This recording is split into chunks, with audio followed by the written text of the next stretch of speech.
हाँ तो वैसे ये है केमिस्ट्री चैप्टर 4 का पार्ट नंबर 2। फर्स्ट नंबर के पार्ट में मैंने तुम लोगों को बताया था कि कैसे इलेक्ट्रॉनिक कॉन्फ़िगरेशन वगैरह लिखते हैं, लॉन्ग वाले इलेक्ट्रॉनिक कॉन्फ़िगरेशन, शॉर्ट वाले इलेक्ट्रॉनिक कॉन्फ़िगरेशन। अब इस वाले पार्ट में मैं तुम लोगों को बताने वाला हूँ कि कैसे हम लोग मैग्नेटिक बिहेवियर या फिर जो भी आगे की फर्दर चीज़ें हैं उनको निकालते हैं, ठीक है ना। तो पिछले वाले पार्ट में तुम लोगों को एंड में काम दिया था इलेक्ट्रॉनिक कॉन्फ़िगरेशन लिखने का। 21 से लेकर 30 नंबर के जो इलेक्ट्रॉन है उनका शॉर्ट वाला भी और लॉन्ग वाला भी, तो आई होप तुम लोगों ने वो चीज़ लिख ली होगी। उसके बाद नेक्स्ट नंबर का जो टॉपिक आता है वो आता है अनपेयर्ड इलेक्ट्रॉन। अब देखो ऐसा डिब्बा होता है, मतलब ये होती है ऑर्बिट, ठीक है। तो इस डिब्बे के भीतर अगर एक आपको इस तरीके से साइन दिखता है तो ये होता है अनपेयर्ड इलेक्ट्रॉन, और अगर ऐसे 2 इलेक्ट्रॉन दिख जाते हैं तो ये हो जाते हैं पेयर्ड इलेक्ट्रॉन। अब एग्जाम्पल की Fe2+ में अपन लोग चेक करते हैं कितने अनपेयर्ड इलेक्ट्रॉन है। अब Fe2+ का इलेक्ट्रॉनिक कॉन्फ़िगरेशन अपन लोग किस तरीके से लेंगे, शॉर्ट वाला ही ले लेते हैं AR, ठीक है। इसकी एंड में क्या आ जाएगा 4s और 3d। अब आप मेरे को बताओ Fe का एटॉमिक नंबर 26 है, तो इसके इलेक्ट्रॉनिक कॉन्फ़िगरेशन हम कैसे लिख देते हैं 4s2 और 3d6। लेकिन यहाँ पे 2+ है तो s में से 2 इलेक्ट्रॉन चले जाएंगे तो ये हो जाएगा 4s0 3d6। मतलब हम लोग क्या रखते 4s2 3d6 लिखना था, लेकिन यहाँ पे Fe2+ यानी 2 इलेक्ट्रॉन चले गए हैं तो यहाँ पे हम लोग लिखेंगे 4s0। तो यहाँ पे कितने अनपेयर्ड इलेक्ट्रॉन हो गए, डी की ऑर्बिट में अपन लोग चेक करेंगे और डी में होती है हमेशा याद रखना 5। तो यहाँ पे एक इसमें आ गया, 2 3 4 5 और ये छठा इसमें आ जाएगा। तो कितने अनपेयर्ड इलेक्ट्रॉन हुए, अनपेयर्ड इलेक्ट्रॉन 6। ओके। अब उसके बाद आता है Cu+। तो Cu+ का इलेक्ट्रॉनिक कॉन्फ़िगरेशन अपन लोग लिखते हैं तो Cu(Z)=29 होता है, ठीक है। इसका इलेक्ट्रॉनिक कॉन्फ़िगरेशन लिखते हैं अपन लोग AR। अब ये एक एक्सेप्शन है आप लोगों को याद हो तो, ठीक है। तो इसका इलेक्ट्रॉनिक कॉन्फ़िगरेशन होता है 4s1 3d9। Cu का तो होता है 4s1 3d9, अपन लोगों को लिखना है Cu+ का, ठीक है। प्लस यानी कि एक इलेक्ट्रॉन हटाना है तो यहाँ पे Cu 4s1 क्या हो जाएगा 4s0। यहाँ पे कितने अनपेयर्ड इलेक्ट्रॉन बचेंगे, 5 ऑर्बिट बना लो, 1 2 3 4 5 6 7 8 9, ठीक है। यहाँ पे कितना बचा अनपेयर्ड इलेक्ट्रॉन, अनपेयर्ड इलेक्ट्रॉन कितना हुआ 1 बचा, ठीक है।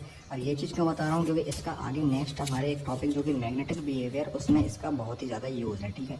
अब देखो मैग्नेटिक बिहेवियर में अपन लोगों को क्या करना है, इन नंबर ऑफ अनपेयर्ड इलेक्ट्रॉन, जो नंबर ऑफ अनपेयर्ड इलेक्ट्रॉन है ना, उन अनपेयर्ड इलेक्ट्रॉन के बेसिस पे हम लोगों को बताना है ये जो सब्सटेंस है इसका मैग्नेटिक मोमेंट कितना है। इसमें से आप ये लोग ये समझ लो कि 225 के भीतर आप लोगों का क्वेश्चन आएगा ही आएगा, एक 2 नंबर का या फिर 1.5 नंबर का, 1 नंबर का, जितने का भी आए।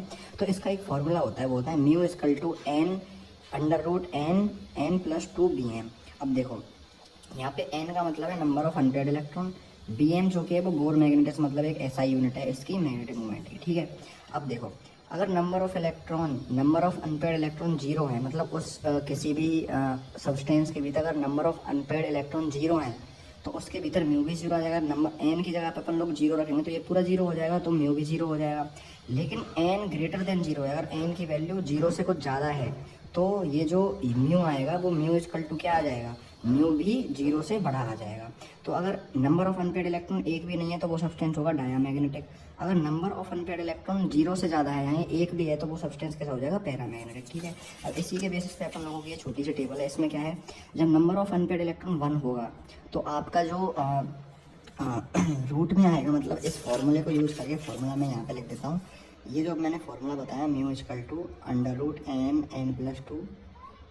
तो अगर नंबर ऑफ अनपेयर्ड इलेक्ट्रॉन 1 आएगा तो हम n की जगह पे 1 पुट करेंगे, 1 n की जगह पे 1+2 अंडर रूट में, तो ये पूरा क्या आ जाएगा √3। तो अब √3 की वैल्यू क्या आएगी, आएगी 1.73। ये वैल्यू आपको याद रखनी है। 2 अनपेयर्ड इलेक्ट्रॉन होंगे, अगर n की जगह पे 2 पुट करेंगे तो क्या आ जाएगा 2.84, यानी √8 आएगा तो उसको 2.84 लिख देंगे।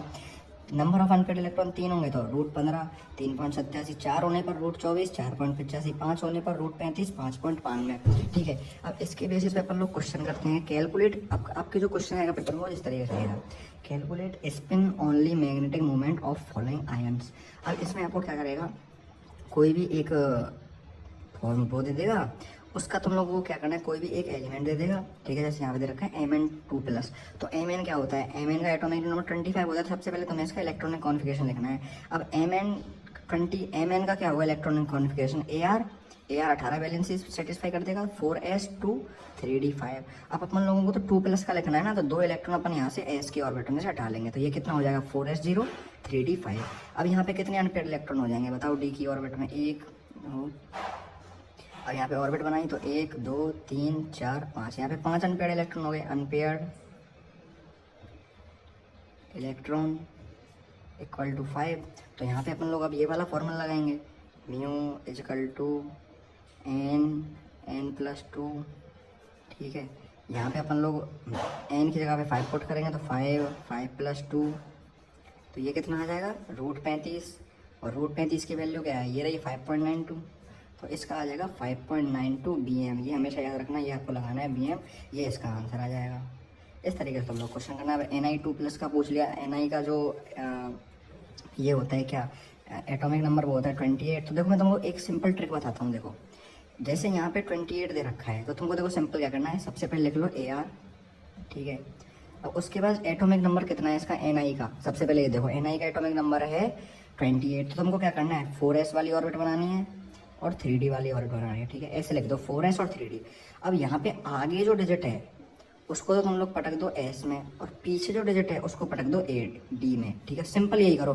27 है तो 2 को पटक दो s में, 7 को पटक दो d में, बस ये चीज़ याद रखो। 26 है तो 2 को पटक दो s में, 6 को पटक दो d में। ठीक है, अब यहाँ पे Ni2+ है, इसका मतलब हमको 2 इलेक्ट्रॉन देने हैं, तो हम क्या करेंगे, इसके इलेक्ट्रॉन को 4s2 की जगह 4s0 लिख देंगे। अब इसका कितने इलेक्ट्रॉन बचे अनपेयर, 5 ऑर्बिट बना लेते हैं। 1 2 3 4 5 6 7 8, 2 अनपेयर्ड इलेक्ट्रॉन बचे। Unpaired electron equal to 2। अब यहाँ पे अनपेयर्ड इलेक्ट्रॉन इजकल टू 2 आ गए, तो वही फॉर्मूला लगा देंगे, mu equal to n+2 equal to 2+2। ये कितना आ जाएगा, ये आ जाएगा √8। √8 की वैल्यू क्या है 2.84 BM। ये इस तरीके से इसका आंसर आ जाएगा। ठीक है, थर्ड अपन लोग ले लेते हैं Cu2+। Cu2+ का एटॉमिक नंबर कितना होता है 29। अब ये एक एक्सेप्शन है, तो इसमें क्या करेंगे AR लिख के 4s, वैसे ये 2 ही होता। ठीक है, लेकिन यहाँ पे देखो 4s और 3d। अब यहाँ पे क्या होगा 4s2 और 3d 9, लेकिन 3d क्या करेगा, एक इलेक्ट्रॉन s पर से ले लेगा, तो ये हो जाएगा 3d 10 और यहाँ पे बच जाएगा 1। अब यहाँ पे 2+ है तो 2 इलेक्ट्रॉन गायब करेंगे, तो यहाँ पे 4s में 1 है तो 1 इलेक्ट्रॉन तो यहाँ से चला जाएगा। अब 1 इलेक्ट्रॉन 10 में जाएगा तो ये बच जाएगा पूरा का पूरा 9। ठीक है, तो ये हो जाएगा। फिर यहाँ पे कितने अनपेयर्ड इलेक्ट्रॉन बचेंगे, 9 है तो 1 2 3 4 5 6 7 8 9, एक अनपेयर्ड इलेक्ट्रॉन बचा। अनपेयर्ड इलेक्ट्रॉन इक्वल टू 1, वही फॉर्मूला लगा लेंगे, mu equal to √n+2 equal to √3 आ जाएगा। इसकी जगह पे 1 पुट करेंगे तो देखो 1 1+2, तो ये √3 आ जाएगा। √3 का क्या होता है वैल्यू 1.73 BM। तो इस तरीके से आप लोगों को निकालना है। उसके बाद आपके बोर्ड के भीतर देखो कुछ इस तरीके से भी क्वेश्चन आया है। पहले ये आपके बोर्ड का क्वेश्चन है, बोर्ड क्वेश्चन, तो ध्यान से देखोगे। अब इसमें देखो कैसे घुमा के पूछा है, calculate spin only magnetic movement of M2+ aqueous whose atomic number है 27। अब देखो ये कोई एलिमेंट होता ही नहीं है, ठीक है, ये कोई एलिमेंट होता ही नहीं, लेकिन इसमें क्या कर दिया, उसका दे दिया एटॉमिक नंबर 27। तुमको सिंपली क्या करना है, M2+ लेना है, एटॉमिक नंबर लिख दो और उसका इलेक्ट्रॉनिक कॉन्फ़िगरेशन लिख दो AR। अब देखो आगे क्या है 2 तो 4s2, ठीक है, पीछे क्या है 7 तो 3d 7। सिंपल, तुम लोगों को ये काम कर दिया। अब अनपेयर्ड इलेक्ट्रॉन देख लो, तुमको सिंपली देखो, तुमको तो इलेक्ट्रॉनिक कॉन्फ़िगरेशन लिखना है एटॉमिक नंबर के बेसिस पे, चाहे यहाँ पे कुछ भी दे रखा हो, चाहे पे x दे रखा हो, y दे रखा हो, z दे रखा हो, बस एटॉमिक नंबर के बेसिस पे तुमको इलेक्ट्रॉनिक कॉन्फ़िगरेशन लिख के अनपेयर्ड इलेक्ट्रॉन देखना है। 3d 7 है तो 1 2 3 4 5 6 और 7, 3 अनपेयर्ड इलेक्ट्रॉन बच गए। अनपेयर्ड इलेक्ट्रॉन इक्वल टू 3 में UN का मतलब अनपेयर है, ठीक है, मैं लिख देता हूँ भाई, तुम्हारा कोई भरोसा नहीं।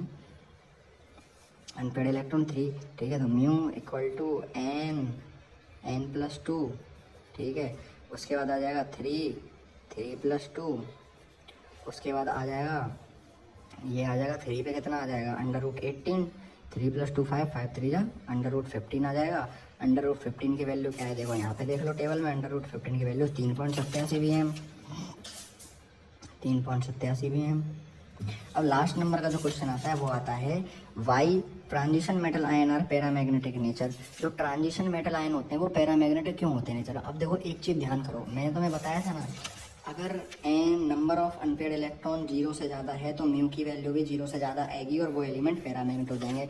मतलब जिन एलिमेंट्स के भीतर नंबर ऑफ अनपेयर्ड इलेक्ट्रॉन होंगे वो पैरामैग्नेटिक होते हैं। तो ये सिंपल सा क्वेश्चन पूछ रहा है, why transition metal iron are paramagnetic in nature because they have incomplete n-1d subshell which contain unpaired electron, so transition metal ions are paramagnetic in nature. Transition metal paramagnetic क्यों होती है nature में? उनकी जो n-1d subshell यानी कि जो उनकी 3d सबसेल होती है ना, वो इनकम्प्लीट होती है। उसके भीतर अनपेयर्ड इलेक्ट्रॉन होते हैं। तो अनपेयर्ड इलेक्ट्रॉन होंगे तो n की वैल्यू यानी नंबर ऑफ अनपेयर्ड इलेक्ट्रॉन ज़्यादा हो जाएंगे, नंबर ऑफ अनपेयर्ड इलेक्ट्रॉन ज़्यादा हो जाएंगे तो म्यू की वैल्यू भी ज़्यादा हो जाएगी, म्यू की वैल्यू ज़्यादा हो जाएगी तो वैसे ही वो पैरामैग्नेटिक हो जाएंगे। ठीक है ना। तो ये थी आज की क्लास। तो आई होप तो अच्छी लगी वीडियो, पसंद लाइक करना, शेयर करना, सब्सक्राइब करना। मिलता हूँ नेक्स्ट वीडियो। ठीक है।